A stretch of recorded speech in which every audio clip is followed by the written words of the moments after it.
Hello tanks and tankettes, welcome to a game of mine from the archives. This is the 5120 and I found it a rather odd, awkward tank to play, and this entire battle is in fact going to be rather odd and awkward. It's a pretty decent result at the end of the day, but well, you'll see. I don't want to give too much away. Now I'm going to point out two particular things from the team list. One thing is we have more mediums at the top tiers than the enemy team do, but they have more heavies. Sometimes more high tier mediums is a good thing. Sometimes it can be a bad thing. Sometimes more heavies is useful. It all really comes down to the map and of course who's actually playing the tanks in question. So they've got twice as many heavies, and that's going to turn out to be important because both our tier 10 heavies go to the town. Their tier 10 heavies, well, they're going to have 2 in the town and they're going to have 2 on this flank, so they are able to have a heavy presence on both flanks, whereas our heavy presence on this flank is me, and the 5120 does not really have armor. It's not really a heavy tank, although it is in theory. You can't play it like most heavies, and that's true of 5100, this thing, and the 50B as well, that you can't think of them as traditional heavies. They don't work that way. The other thing to note from the team list is artillery. Both teams have 2 tier 10 arties and a tier 8 arty apiece.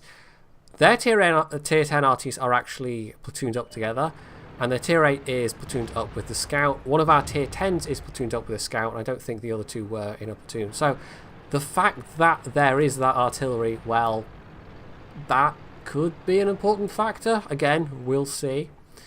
So we've already spotted the T-57 Heavy. I'm back here. Was it a T-57 Heavy? I'm not sure. He will get spotted on this flank anyway. But I'm back here thinking, okay, if these mediums are going to push, I'll provide fire support, maybe come up behind them. And then as it turns out, our mediums don't.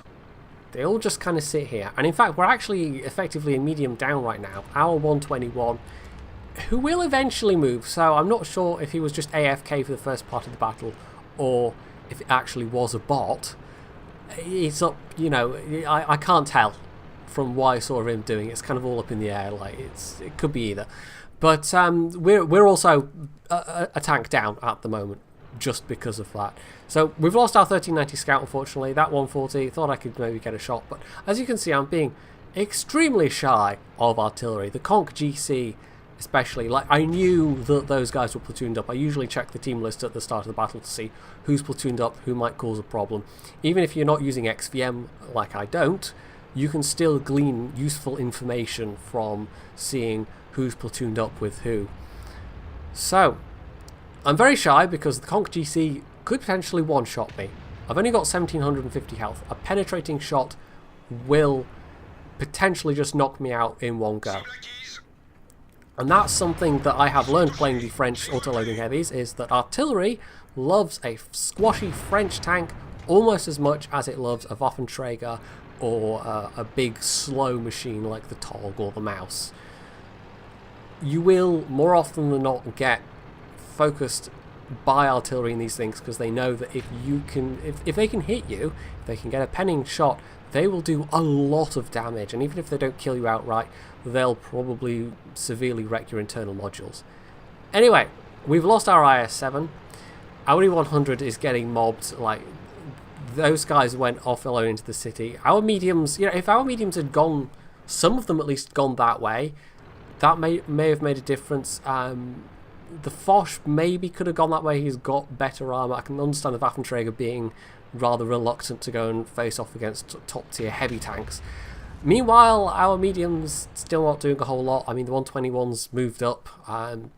That's why I think maybe he was AFK for the first part of the battle rather than a bot. I'm leaning that way. Either way, he's already taken a big hit because he was just sat on the cap circle, got spotted early. So his fighting effectiveness has been reduced, and he's also now alone there. So, yeah, I mean, we've been forced. We're what? Just over 4 minutes into this, and we were already in an extremely defensive position. And in a 5120, it's kind of hard to do something about that, especially in this matchmaking. Autoloaders generally, you have to kind of resist the temptation to run in alone. Like, you always have to think about your lane of retreat, being able to pull back and reload. Because, sure, I mean, you might be able to run in, and if you get lucky and all 4 of your shots connect and you get decent rolls, you know, you might even knock out an enemy tank entirely. But then you've got his pissed off friends to contend with, and you're all out of shots. And you're reloading for the next 30 to 40 seconds. So at that point, yeah, you really do, when playing an autoloader, always have to think about where can I go to that's safe, where I can reload, where I'll be covered by my team. Like going off on your own in an autoloader, usually not the best plan. You can get away with it more in things like 1390 or a bat chat, for instance, because you have a lot more speed to work with. You've got the shock value to work with, so you might be able to do a hit and run attack. You might take a hit or two in the process, in which case it then becomes a kind of calculation about how much damage is it worth taking versus how much damage can I potentially do.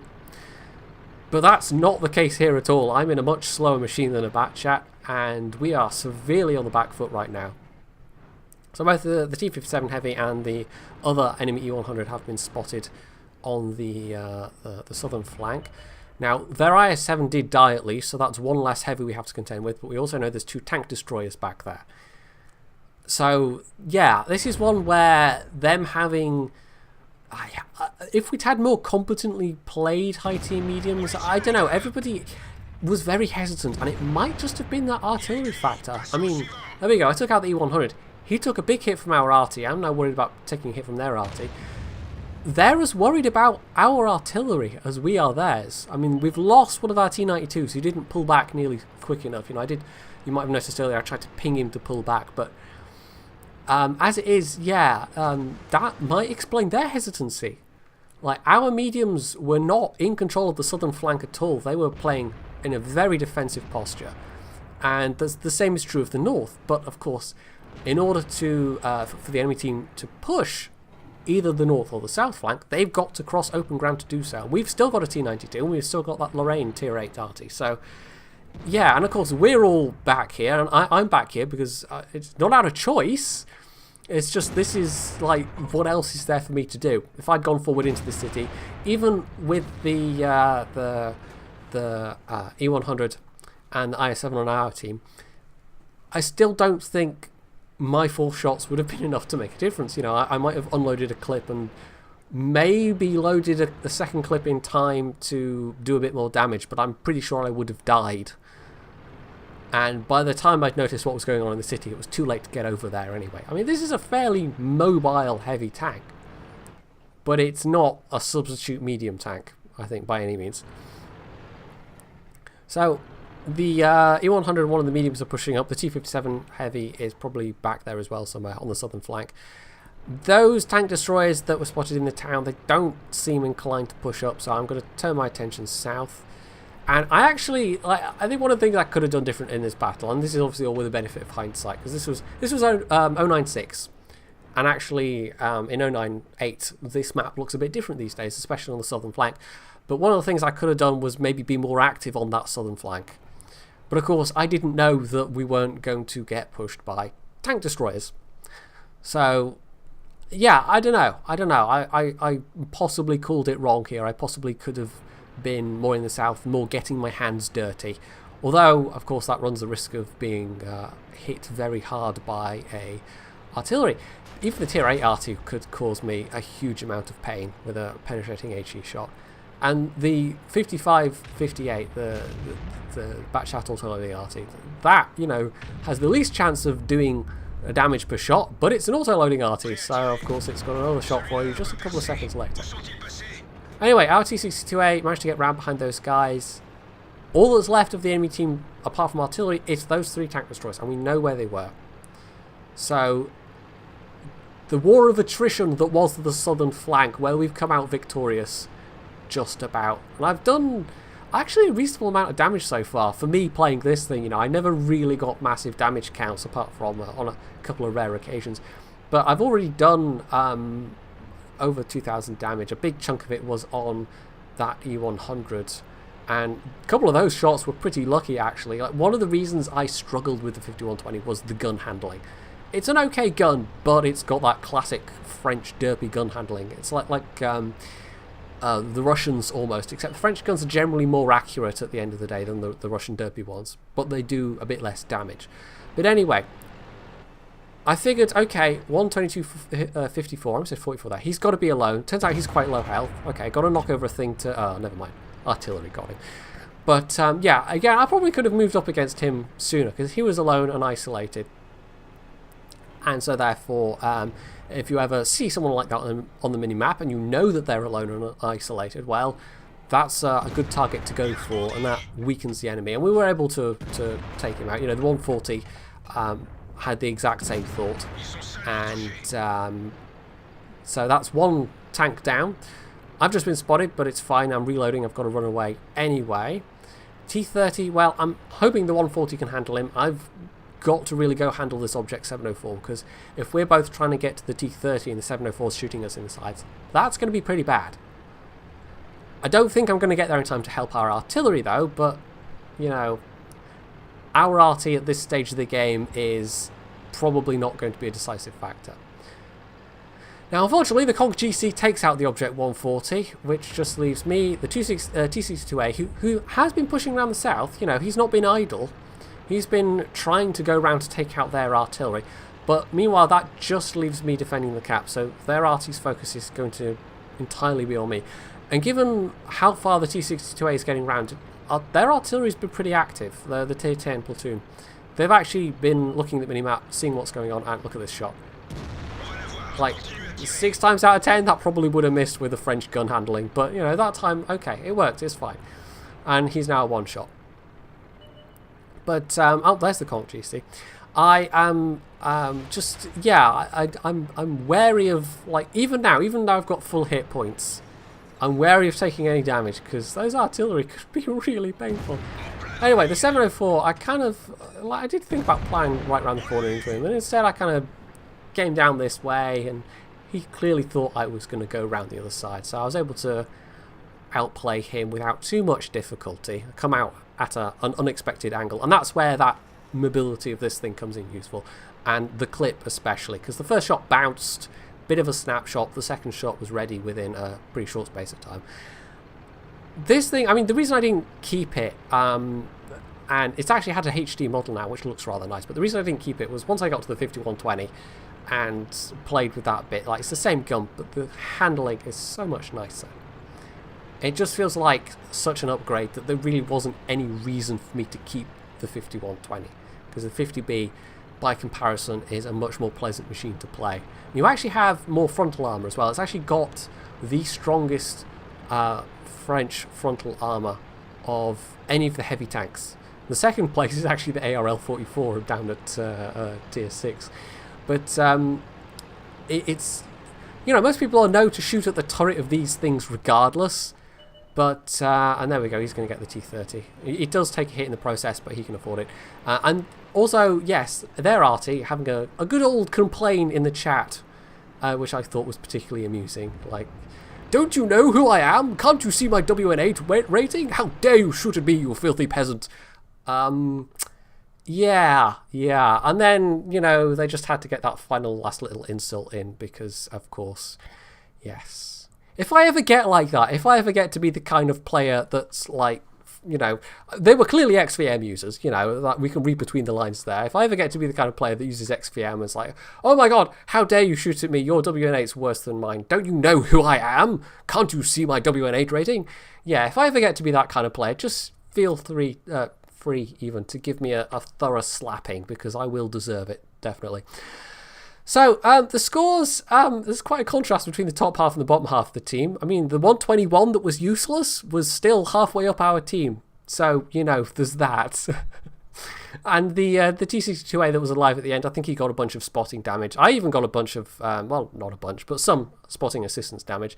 That was a weird match. I came out of that without a scratch. I didn't take a single shot, did 3,500 in return, and I still came away like unsure as if I'd actually had a good match or not, because it was a weird one. And I think it was that combination of everybody feeling inhibited by the high tier artillery and them having more heavies and our medium tanks I mean, the 121 was barely in the fight, and the rest that went south were kind of... They were waiting for the enemy to come to them. They weren't pushing the enemy. They weren't using the kind of advantages of medium tanks in that situation. Although, I say in that situation, I mean, they basically would have all had to rush together. And even then, some of them would have gone down. So, I don't think any of our mediums were platooned up together. So, it's maybe understandable that a group of random medium players would be more hesitant. Actually, I tell a lie, we did have some mediums. The T-62As were both in a platoon. But, yeah, I think it was just a combination of factors. And then at the end, I walked away with full hit points, which was a rarity in the 51-20. So it was just an odd match all round. So this is the last video before Tankfest. I'm actually going down a day early. I'm going to see my brother in Brighton, and I'm going to come back next Monday. So the next video you'll see will probably be next Wednesday, because obviously I'll be unlikely to get a video done in time on the time remaining I have on Monday once I've gotten back home, to then have it uploaded in time for Tuesday. So yeah, it will probably be me doing a video on Tuesday for Wednesday. So it's, yeah, about a week's gap, but I'm going to take my camera. It's only a stills camera, but I probably will have some photos to show you guys as well. So I may or may not do a separate Tankfest kind of slideshow, essentially. I can't do video, unfortunately, but a camera's better than nothing. And other people are taking cameras as well. I mean, Circon definitely is. Jingles will have his camera. Probably is loyal but incompetent camera minion Eddie as well. Might be nice to meet him. And of course Rita Gamer and all the other people. So yeah, it's going to be fun. And if you're going to be there, I hope to, come up and say hello. I'm going to be there all 2 days of the weekend. I'm also going to be there on Friday. Wargaming is doing a whole bunch of stuff for the community contributors on the Friday. But I don't know if it's just a normal, if the museum's open as normal on that day or not. I don't know. But anyway, regardless, if I don't see you at Tankfest, then I will see you all next week. And I hope you all have a good week. And in the meantime, you can do the usual things. You can leave any comments below about this video. You can hit the like button. You can subscribe to my channel. And as always, stay tuned for more.